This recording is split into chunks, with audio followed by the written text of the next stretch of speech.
Hey everyone, Rascal here. And Mama, welcome to our channel Paws On Animation and our Paws On Manga segment.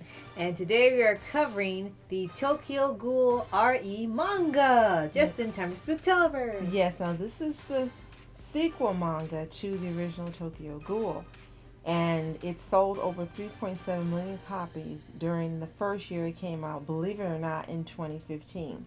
Why are we covering this? Because I absolutely love it. I love Tokyo Ghoul, but RE has become my favorite manga and my favorite series. And thankfully, Rascal read it with me. Yes. So, in case you haven't read it or watched it, we want to tell you more and share with you so you can check it out this month. But before we start, be sure to like, subscribe, and click notifications to get updates on future podcasts and all the Paws videos. Yes, and thank you so much for joining us today, subscribing, sharing videos, commenting everything you do. We appreciate you guys so much. We hope you know. Thank you. And I really loved reading this manga. If you haven't seen our podcast on the series itself, it should be coming up now. You can check that out. We've both watched the anime and read the manga.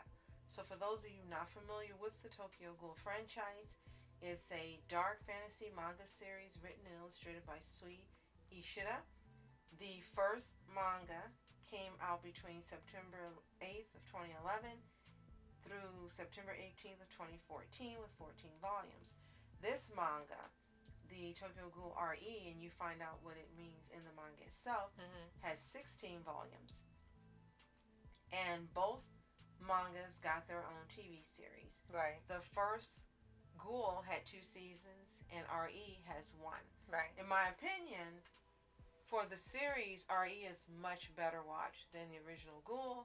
Ghoul deviated so much from the manga that it was unenjoyable. Right. Plus the graphic violence and blood scenes. But RE has a really good storyline. It's got really good character development. You're introduced to a bunch of whole new characters. Right. And we find out more about Kaneki, who's now known as Heisei Sasuke, after the events ending in the first series Ghoul, where he was almost beaten to death and left for dead. Right. And with this one, it's almost like Jimmy Rex in a way where you don't know where it goes from there. You're just kind of put into the middle of the 2-year time skip, and you see these new characters, new surroundings. Like you said, Kaneki going by a different name now, and slowly but surely he does get his memory back in different ways, which you'll get to. But more surely than slowly. Right. But it is interesting to see how they almost re-enter this world again, but really through a different perspective. Still the same character, but now we're focusing on the humans who are fighting the ghouls, and the ghouls hiding from humans or trying to keep each other safe from persecution. So it's almost like a series in its own right, not just necessarily a sequel to the first Tokyo Ghoul manga, but it can really stand on its own, like with the Puss in Boots movies. Yes.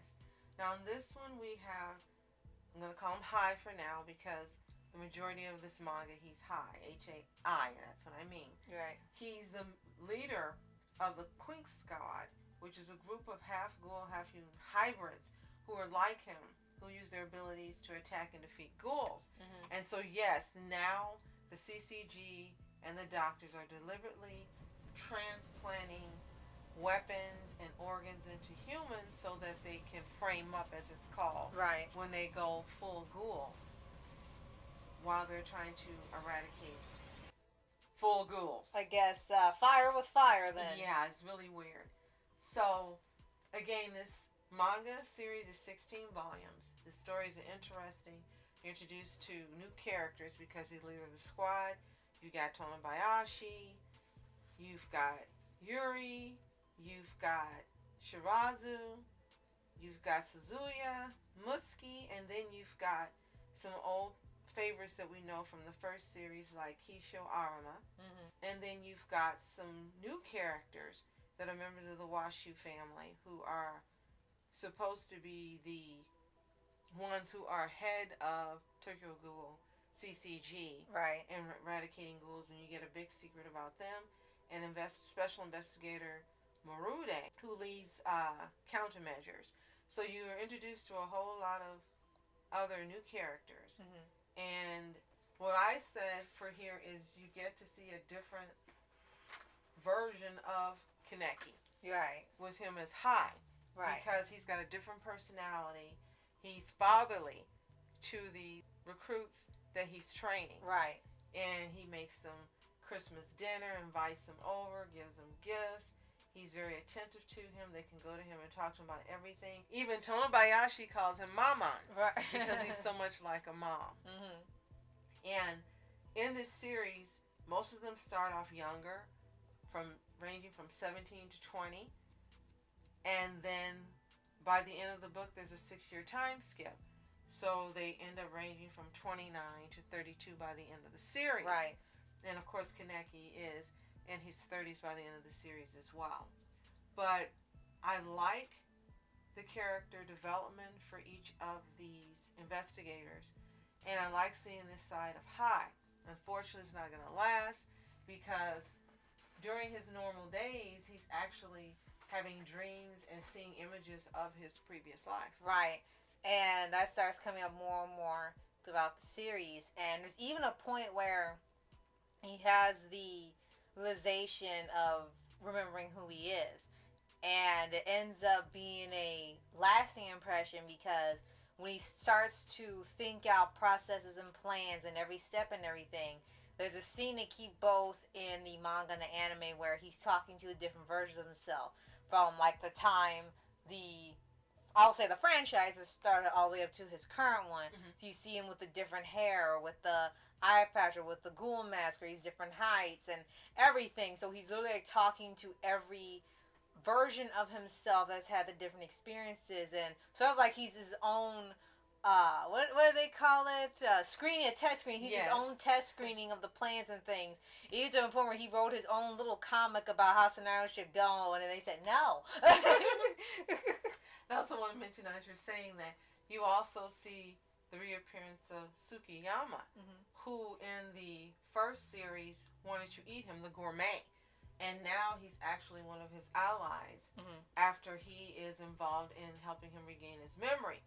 All he cared was, oh, Kaneki, I'm going to help you get your memory back. And then once it happens and things take a dark turn, he's really sorry that he fiddled with him mentally.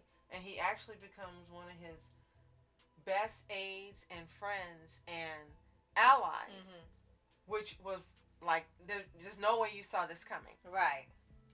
And he ends up learning to appreciate his dad and all he's done for the ghouls who live as humans and what he's done for him in his lifetime.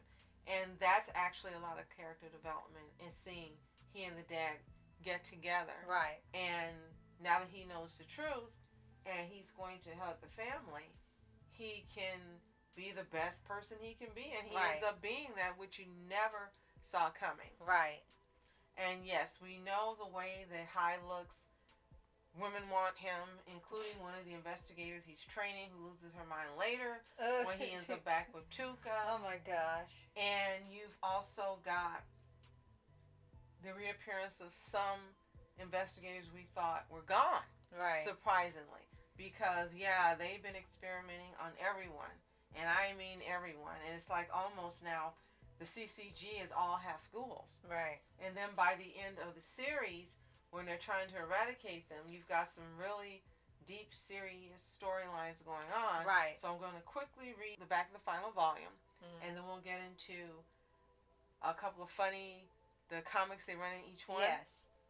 And the outcome from this manga. Right. Which, if you haven't read it, you're going to enjoy. Right. So, final volume involves the Commission of Counter Ghoul, is the only organization in the world fighting the ghoul menace, and if will use every tool at its disposal to protect humanity from the ultimate predator. Its newest weapon in the Hidden War is an experimental procedure that implants human agents with a kogane, the ghoul organ of predation, giving them ghoul powers and abilities. But both the procedure and the newly formed Q Squad are untested. Will they become heroes or monsters? The Ghoul CCG Alliance secures its first victory when it rescues Kaneki from the monster he was entombed within. But the creature still poses a dire threat to the city as it continues to birth mutant ghouls. Some Yeah, of I'm not which kidding. are infecting humans with a horrific form of ghoulism. Now, zombies on top of it. The only cure lies deep in the belly of the beast itself, and Kaneki, or Hai, is determined to find it. But will this act of bravery be the final strike to the end of the war, or Kaneki's last stand? And yes, it is as epic as it sounds here. The last volume is really, really thick. Yes, it's like 2 to 3 books long. It's almost like an omnibus in itself. It runs, let's see, can I see the page number here so you have an idea? Oh, no, can you? Because there's a lot.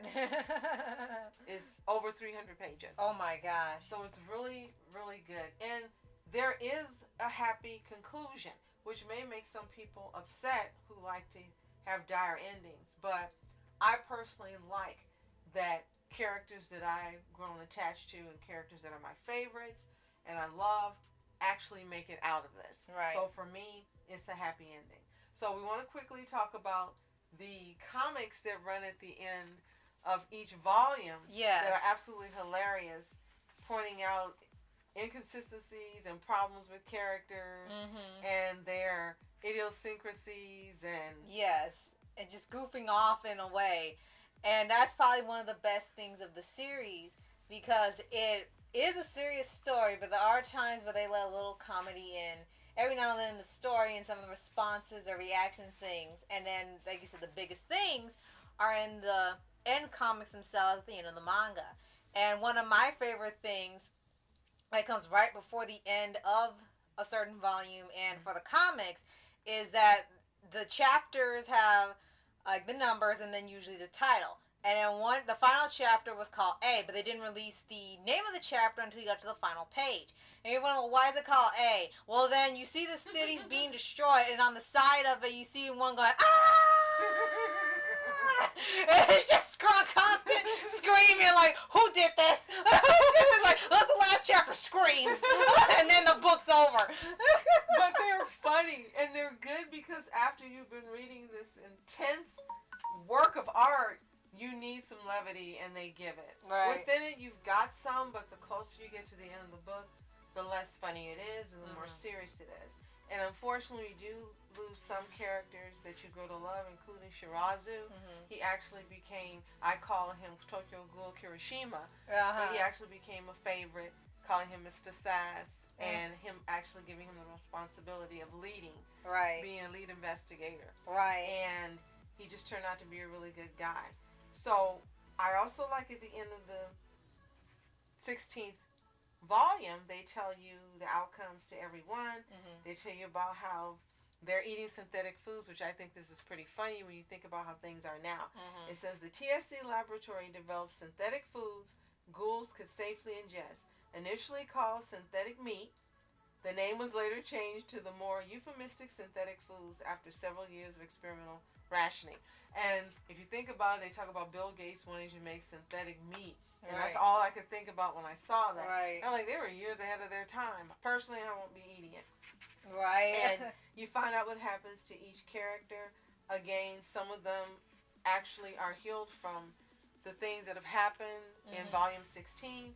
The advancement of regenerative medicine was the greatest consequence of the dragon assault that happened, and it saved the lives of many patients otherwise deemed hopeless, including Yukinori Shinohara, who Suzuya, if you remember Juzo, he helped to save him and rear him, and he would visit him almost every day, waiting for him to come out of coma, and he does come out, so that's a happy ending.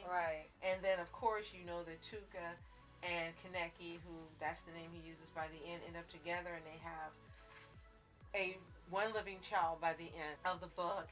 And you've got Tonabayashi, she makes it, so does Yuri, and Mutsuki, who has a lot of serious mental issues, unfortunately, by the end. And you got Sakumichi and Arima, and we find the ones that we thought were gone, and I won't spoil it in case you haven't read it, are alive, and they make it to the end of the book. And you also have the return of Hide, who I'm just going to tell you, yeah, we thought he was gone, but no, he's back here. And the message that's left is the world keeps changing. And so for Kaneki, the ending says He really drowned in the dragon's fluids after eradicating it, but was rescued by Yato Kirishima. Returned to the surface in bad shape and slept for 2 whole weeks. Provided assistance to both the TSC and the United Front. Mm-hmm. And again, he and Tuka have a daughter.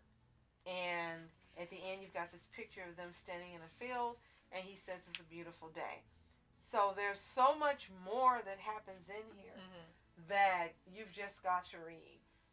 Reading the manga concurrently while watching the anime is how I did it. And what I would do is read the manga and then I watch the anime up to where I read, then I stop and then I get more volumes and read it. Right. And I really enjoyed it that way because I could see what was left out quite a bit after the midpoint of the anime. Right. And what was left in. Right. And like I said, it's been a pretty good experience to read this, and there's a lot to it more than meets the eye. And really, the best versions have to be the manga of these 2 stories. Now, for the anime, as you said, it stays pretty close to the source material up to a certain point, and even then, it tries its best to stay true to the story. It looks like the worst things they've done are the live-action movies, which you should not touch unless you want to laugh. And they've got quite a few OVAs, and then a prequel, and also a sequel called Route A. Right, which has a deviation from the story itself. So if you want more Tokyo content, there's plenty of it. And also there's other books that I covered on this channel as well, past, present, future. They're excellent reads, but they're novels, not mangas.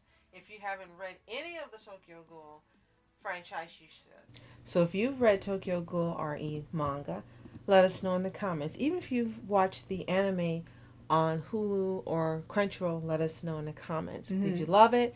Did you like it like I did more than the original? Tell us what you think. If you haven't read it, it's available to read at probably your local library. You can buy it online, and you can probably read it on the Shonen Jump manga app. Right. Check it out. Come back and tell us what you think. And if you haven't already, subscribe for updates and weekly reviews for anime series, anime shows, and all things animation. Yes, and thank you for joining us during this Spooktober.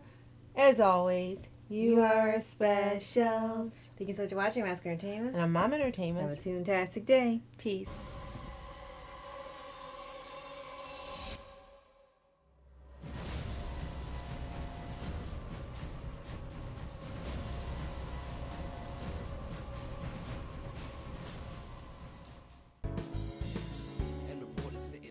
Lights, trying to walk around, man. Who the hell are you? What you wanna do? Well, man, it's on you. Man, it's on you. Hit her in my dreams. She was my queen. A castle in the mountaintops, rivers and streams. Plucking sunlight from the sky.